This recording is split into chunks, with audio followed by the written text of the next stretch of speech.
morning everyone. So today we are here at lapangan ini. So I am Aliah Irdina Binti Fadzli and this is my friend. I am Amiera Binti Abdullah. So welcome to today's forum on thin layer chromatography, or we call it as TLC. So we are excited to have diverse panel of experts here to share their insights and experiences. So let's start with the introduction. Dr. Salsabrina, can you tell us a bit about yourself and your work with TLC? Thank you, Dina. I am Dr. Salsabrina, a professor of chemistry at Cambridge University. My research focuses on the limitations of TLC in natural product chemistry. Thank you, Dr. Sabrina. Next, we have Ms. Syahirah, an industrial chemist. Can you introduce yourself to our audience and tell us about your experience? Who are you? I'm Rashiddy and I work at Pharmatech Industries. I oversee the application of TLC in food compound identification. Great to have you here, Ms. Syahirah. Just so our audience are informed, we also on live today from Switzerland with Ms. Rosli, a laboratory technician. Please tell us about your role and how you use TLC. Hi and Assalamualaikum everyone. My name is Batrisyia. I work as lab technician at Biolabs Incorporated. My jobs involve running various chromatographic techniques, including thin layer chromatography, to analyze biochemical samples. Thank you, Ms. Diana. Now, I heard that there are 6 main steps in TLC. The first is sample preparation, where you select your food sample. If it is solid, you need to cream it into a fine powder, and if it is liquid, you move straight to solvent extraction. Wow!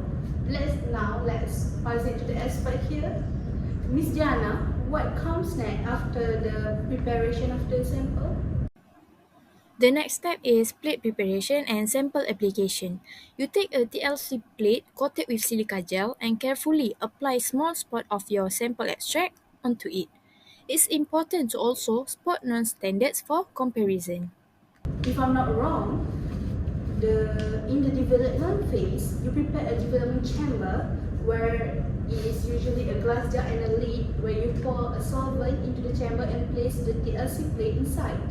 The solvent moves up the plate by capillary action, separating the compounds. And how do we visualize the compound on the TLC plate, Ms. Diana? After the plate dries, we can use UV light to see the fluorescent compounds.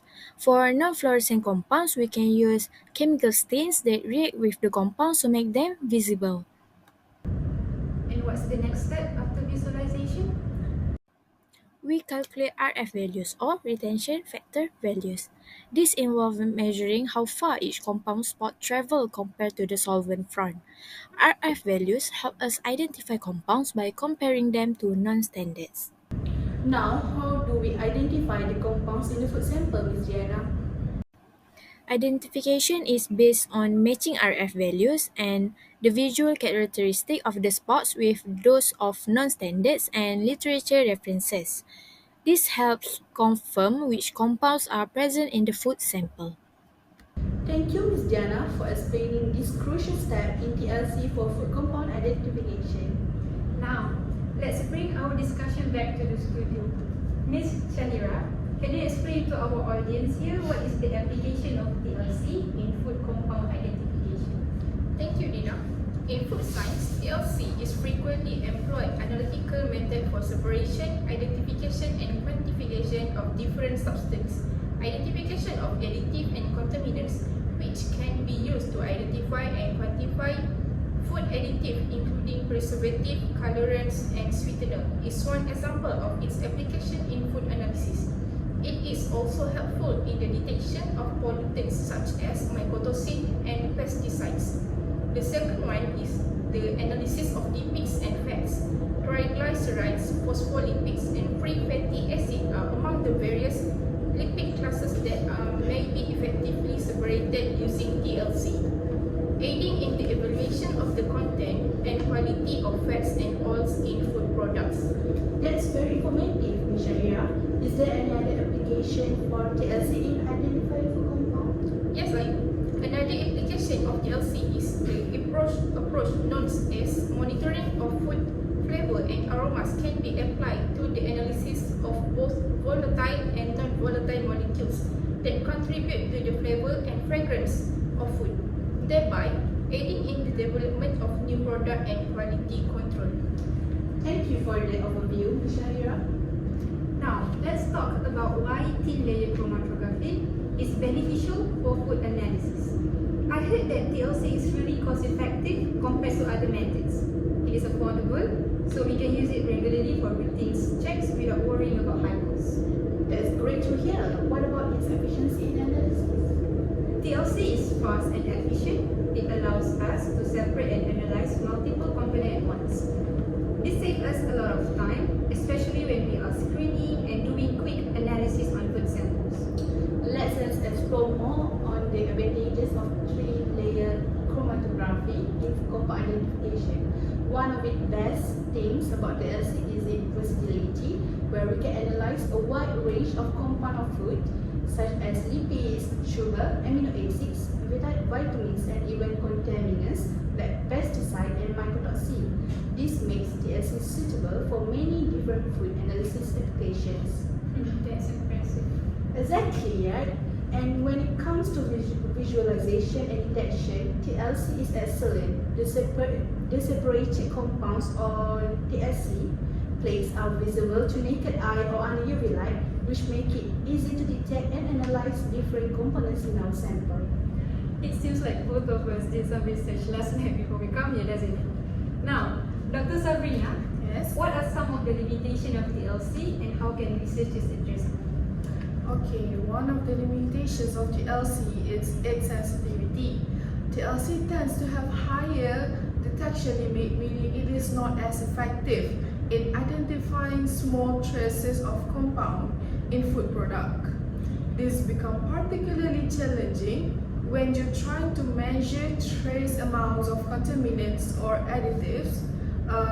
Ensuring food safety and compliance often requires very precise measurement, and TLC may not be the best suited technique for these purposes. More delicate and sensitive methods might be needed alongside or instead of TLC.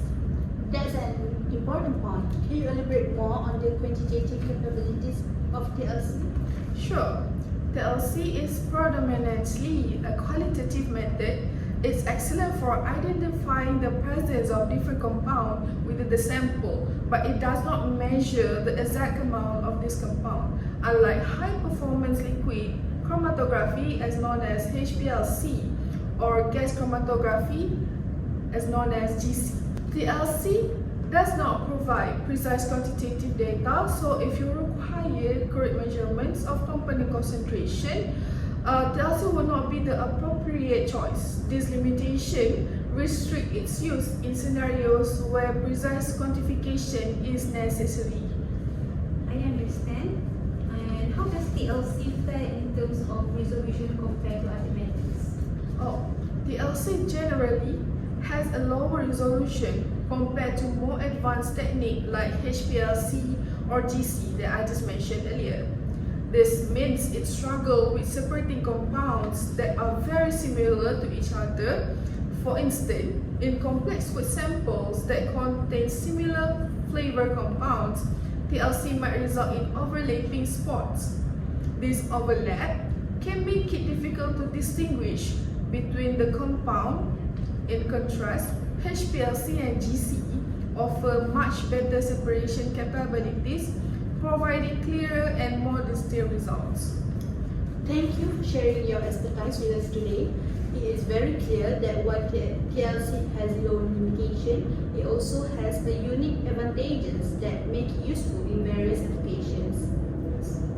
My pleasure. It's important to understand both the strengths and weaknesses of each analytical technique to choose the best tool to use.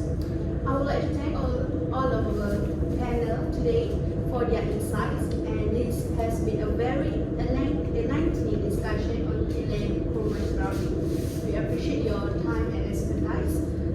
Also, I would like to thank our audience for joining us today. That's all from us today. Bye-bye. Thank you.